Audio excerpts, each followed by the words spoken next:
آج ایجنڈے میں سر فہرست ہے وہ خبر جس نے عالمی سطح پر ایک رد عمل کو دعوت دی ہے۔ برطانیہ، آسٹریلیا، چائنا، پاکستان کی جانب سے شدید تحفظات کا اظہار کیا گیا ہے اس اسرائیلی منصوبے پر جو اسرائیلی سیکیورٹی کیبنٹ نے اپروو کر دیا ہے، غزہ پر قبضے کا فوجی منصوبہ۔ اس سلسلے میں جو امیج ہیں، سیٹلائٹ امیجز، وہ بھی دکھا رہے ہیں فوجی نقل و حرکت کہ گراؤنڈ آپریشن کسی بھی وقت شروع ہو سکتا ہے، اور یہ 5 اصولوں پر مبنی ایک منصوبہ ہے جس کا اعلان اسرائیل کی جانب سے کر دیا گیا ہے، اور کہا جا رہا ہے کہ 6 مہینوں پر مشتمل ہوگا یہ آپریشن۔ اس کے جو بھی خد و خال ہیں اس پر تو ہم بات کریں گے، لیکن سیٹی صاحب اس سے پہلے ہم نے بہت پیش رفت دیکھی اس تنازع کے حل کے لیے۔ اس میں ہم نے عرب لیگ کی بھی ایکٹیویٹی دیکھی، پھر ایجپٹ کی طرف سے بھی ایک پلان کا اعلان کیا گیا جسے عرب پلان کا نام دیا گیا۔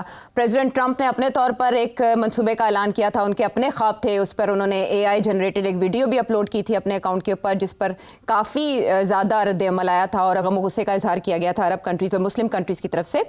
لیکن مجھے آپ سے یہ جاننا ہے کہ آج جو یہ بڑی پیش رفت جس کا دھڑلے سے اعلان اسرائیل نے کر دیا ہے، بنیامین نیتن یاہو نے کر دیا، ان کے اپنے اپوزیشن لیڈر کہہ رہے ہیں کہ اس سے مزید سانحات جنم لیں گے۔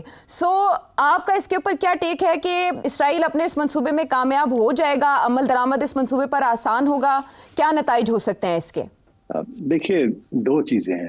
ایک یہ کہ کیا اسرائیل نے یہ کہا ہے کہ سارا غازہ جو ہے وہ ہم انیکس کرنے لگے، یا یہ کہا ہے کہ جہاں اس غازہ کے ان علاقوں میں جہاں اس وقت ان کی فوج ہے، IDF ہے، اس کو وہ فوج کو اور مضبوط وہاں کریں گے اور سیٹلرز کو بھی وہاں لا کے ان کو سیٹل کریں گے، تاکہ یہ ایک غازہ کے اندر ایک ایریا جو ہے وہ اسرائیلی سیٹلرز اور اسرائیلی آرمی جو ہے اس کو آکوپائی کر لے۔ میرا خیال ہے یہ ایک جسے کہتے ہیں نا پریکرسر ہے، یہ ایک چال ہے تاکہ کل جب نیگوشیٹ کرنا پڑے گا 2 اسٹیٹ سولوشن، جس کے اوپر بہت سے بھی ایشوز ہیں، جو کہ کنڈیشن ہے باقی مسلم ممالک کی ٹو ریکگنائز اسرائیل، تو اس میں پھر یہ گیو اینڈ ٹیک یہ بات بنے گی وہاں۔ تو میرا خیال ہے اپنے تاش کے پتے جو ہیں ان کو پکا کرنے کے لیے، نیگوسیشن کے لیے انہوں نے یہ کیا۔ مگر اس کے علاوہ اس کی ایک بیک گراؤنڈ بھی ہے۔ بیک گراؤنڈ یہ ہے کہ 1967 کے جنگ کے بعد جو کہ مصر کے ساتھ ہوئی تھی، اور اس وقت بھی اسرائیل نے غازہ کے اندر سیٹلرز کو اجازت دے دی تھی کہ آ کے وہ سیٹل کریں۔ بعد میں پرائم منسٹر آئے، انہوں نے سیٹلرز کو واپس کروا دیا اور کہا نہیں، یہ گڑبڑ ہو جائے گی اس چیز کی۔ مگر یہ پھر وہی پالیسی اب اختیار کی جا رہی ہے کہ سیٹلرز کو اندر ڈال کے ان کو سیٹل کیا جائے۔ اچھا، اب یہ کیوں نیتن یاہو نے کیوں یہ کیا ہے؟ نیتن یاہو نے اس لیے بھی کیا ہے، یہ صرف یہ نہیں کہ اپنی نیگوشیٹنگ پوزیشن جو ہے اس کو بہتر کریں، اس کی جو اس وقت پرائم منسٹرشپ ہے نا، وہ اس پہ ڈیپینڈ کرتی ہے۔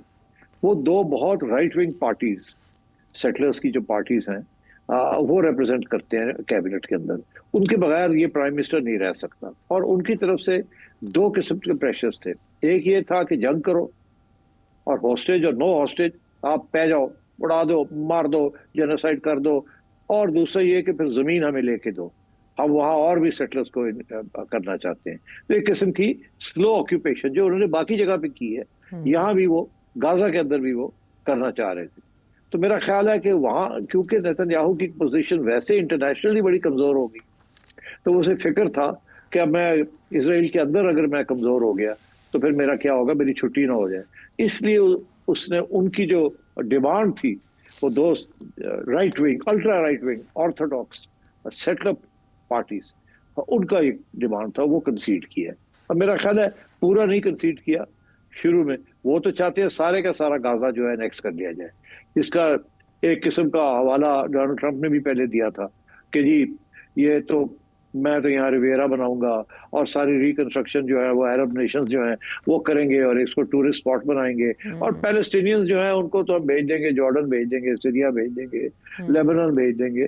تو ان کا کیا ہے، وہ تو آلریڈی لارج پاپولیشنز لیبنان میں ہیں، جارڈن میں ہیں، تو ان کا کیا ہے، وہ تو اس سے زیادہ پیلسٹینینز جو ہے وہ پیلسٹائن سے باہر ہیں، تو یہ بھی وہاں چلے جائیں اور اس کو ہم بنا دیں گے ایز اے ریویرا اور بیسکلی اسرائیلی آؤٹ پوسٹ۔ تو میرا خیال ہے کہ وہ تو بات چلی نہیں، اس کے تو بڑا ریئیکشن آیا تھا، مگر اب یہ جو قدم اٹھایا ہے نیتن یاہو نے، دس از سروائیول۔ ایک طرف سروائیول ہے انٹرنلی اسرائیل کے اندر، as a prime minister because کافی اس کے اوپر کمزوری، اس کے اوپر اٹیک آ رہی ہے. اور دوسرا یہ کیونکہ آپ نے بھی دیکھا ابھی حال ہی میں ایک بہت سیریس ڈاکیومنٹ لکھا گیا ہے جس میں اسرائیل کے پچھلے پرائم منسٹرز اور آرمی چیفز جی میجورٹی والوں نے یہ لکھا ہے کہ یار یہ بند کرو جنگ، اور اس کے ساتھ اسرائیل کا بہت نقصان ہو رہا ہے، اور آپ جو ہاسٹیجز کے ساتھ نیگوشیٹ کر کے ان کو ریلیز کریں، اور آپ یہ بند کریں جو مار رہے ہیں لوگوں کو، بچوں کو. تو یہ تو بہت بڑا وہاں ایک ریئیکشن آ رہا ہے. مگر اس کی پارلیمنٹ کے اندر جو پرابلم ہے اس کا وہ ہے the two right wing parties، اس لیے وہ کنسیڈ نہیں کر رہا. تو میں سمجھتا ہوں کہ ڈومیسٹک اسرائیلی پالیٹکس اس وقت چل رہی ہے، اور ساتھ ساتھ ظاہر ہے کہ جب اس نے فائنل نیگوشیشن کرنی ہے آگے جا کے، تو وہاں بھی اپنا ہاتھ مضبوط کرنا چاہتا ہے کہ دیکھیں یہ تو آلریڈی ہو چکا، یہ تو میری سروائیول کی بات ہے، اب اس کے آگے بات کریں، یہ بات تو ہو چکی ہے. تو اس قسم کی میرا خیال ہے ڈیولپمنٹس ہو رہی ہے وہاں. مگر ظاہر ہے عائشہ جیسے آپ نے کہا اس کا تو بہت بڑا ریئیکشن آئے گا. یہ جو ساری ڈونلڈ ٹرمپ کی کوشش ہے کہ اسرائیل کی ریکگنیشن کرا لی جائے، اس قسم کی چیز کے بعد تو بڑا سخت ریئیکشن آئے گا. اسی لیے اسرائیل نے یہ نہیں اناؤنس کیا کہ ہم انیکس کرنے جا رہے ہیں. انہوں نے اتنا یہ کہا ہے کہ جہاں آئی ڈی ایف اس وقت ہے وہ اس کو پکا اپنا بیس بنانا چاہ رہے ہیں، اور سیٹلرز کی طرف سے یہ بیان آ رہے ہیں کہ ہمیں وہاں بھیجیں، ہم جا کے سیٹل کرتے ہیں، اور جو کہ ممکن لگتا ہے اب. تو I think that is where the current situation ہے. یہ فاکس نیوز کو انہوں نے انٹرویو میں بھی ٹیک اوور کی ٹرم استعمال کیا ہے. انہوں نے کہا غزہ اسٹرپ پہ ٹیک اوور کریں گے اور حماس کو ڈسمینٹل کریں گے اور کنٹرول ایک اور اتھارٹی کو منتقل کر دیں گے. اتنی آسانی سے انہوں نے اپنا پلان بتا دیا. لیکن سیٹھی صاحب 80واں جنرل اسمبلی سیشن اگلے مہینے ہونے جا رہا ہے، جس سے پہلے فرانس نے بھی اعلان کیا تھا کہ وہ تسلیم کرنے جا رہے ہیں فلسطینی ریاست کو، اور برطانوی پرائم منسٹر کیئر سٹارمر نے بھی کیا اعلان. اب سبھی ششدر ہیں کہ اس اعلان کے بعد وہ کیا رد عمل دیں یا وہ کس طرح سے روکیں. تو آپ کو لگتا ہے کہ ابھی بھی کہیں سے مداخلت ہو سکتی ہے، کیونکہ امریکن پریزیڈنٹ نے تو اسے اسرائیل کا معاملہ قرار دے دیا ہے؟ ہاں صحیح ہے، اور اسی لیے میرا خیال ہے اب یونائٹڈ نیشنز میں بھی ٹھیک ٹھاک ٹینشن ہوگی، کیونکہ یہ ملک جو ہے I think they will go ahead, یہ ریکگنائز کر لیں گے. اور اسی لیے کیونکہ یہ ریکگنائز کرنے جا رہے ہیں اور اسرائیل اپنی جنگ نہیں روک رہا، اس لیے پھر اسرائیل جو ہے کاؤنٹر کر رہا ہے، اور ڈونلڈ ٹرمپ جو ہے is taking the side of Israel. تو میں سمجھتا ہوں یہ معاملہ اور کمپلیکیٹڈ ہونے جا رہا ہے. بیکاز دیکھیے اب تو انٹرسٹنگ بات یہ ہے سارے جو عرب ممالک ہیں جو کہتے ہیں ہم ابراہیم اکارڈز ایکسیپٹ کر لیتے ہیں، وہ بھی یہ اس بات پہ رضامند ہو گئے ہیں کہ حماس کو ہتھیار چھوڑنے پڑیں گے، جو ہاسٹیجز دینے پڑیں گے، اور اگلی حکومت جو بھی بنے گی اس پہ حصہ نہیں لے سکتے. حماس کے خلاف تو سارے ہو گئے کہ وہ ایک فورس ہے جس کو ختم کیا جائے. جیسے انہوں نے فیصلہ کیا تھا کہ اس فورس کو جو سپورٹ کر رہا ہے ایران، اس کو ختم کیا جائے. تو اس لیے آئی تھنک حماس کو تو سارے ہی اتفاق ہے انٹرنیشنل کمیونٹی کا کہ حماس جو ہے اس کو ختم کیا جائے. مگر ساتھ ساتھ یہ کہ جی پھر آپ 2 اسٹیٹ سولوشن کی طرف جائیں، وہاں اسرائیل جو ہے وہ تیار نہیں ہے جانے کے لیے. وہ تو یہ کہتا ہے ہم بنائیں گے، ساری ایڈمنسٹریشن بھی ہمارے پاس ہوگی، سیکورٹی بھی ہمارے پاس ہوگی، تو یہ نہیں ہوگا کہ جناب کو اٹانومی مل جائے گی 2 اسٹیٹ کی. وہ اسرائیل ابھی بھی تیار نہیں ہے اس کے لیے.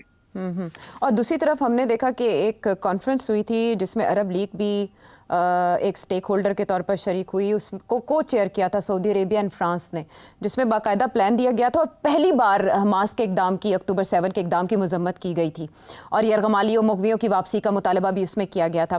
تو اب اس اعلان کے بعد سعودی عرب کو آپ کہاں دیکھتے ہیں؟ دیکھیے سعودی عرب کو بھی تو اپنی ساری چیز سوچنی پڑے گی نا.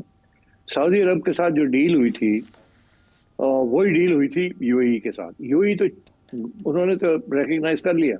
سعودیز کے لیے زیادہ پرابلم ہے بیکاز وہاں بڑی جو ساری پرانا جو سارا سعودی موقف رہا ہے وہ تو بیسکلی بڑا کنزرویٹو کنٹری ہے اور اینٹی اسرائیل. تو سعودیز کے لیے پرابلم بنے گا. آپ نے صحیح نشاندہی کی. پاکستان کے لیے پرابلم بنے گا، سعودیز کے لیے پرابلم بنے گا. اب سعودیز کیا کریں گے؟ سعودیز تو جو ان کا موقف ہے کہ 2 اسٹیٹ سولوشن، اس کی گارنٹیز دیں ہمیں. اب وہ گارنٹیز کیا دیں گے؟ ڈونلڈ ٹرمپ کی کوئی بات مانتا ہے؟ اسرائیل کی کوئی بات مانے گا؟ یہ جو ڈیکلیریشن آیا تھا اس کی وجہ سے حماس پر کافی دباؤ آیا تھا، لیکن آج کے اس اعلان کے بعد حماس نے سخت رد عمل دیا ہے، اور انہوں نے کہا ہے کہ وہ اسرائیل کو کسی صورت غزہ پر مکمل کنٹرول کی اجازت نہیں دیں گے. حماس کے پاس کیا آپشنز ہیں سیٹھ صاحب؟ کوئی آپشنز نہیں ہے. حماس جو ہے وہ لڑے گا. حماس ہے وہاں، حماس لڑے گا. پرابلم حماس کے لیے یہ ہے کہ پہلے ہتھیار آتے تھے اور سپورٹ ملتی تھی ایران سے. اور وہ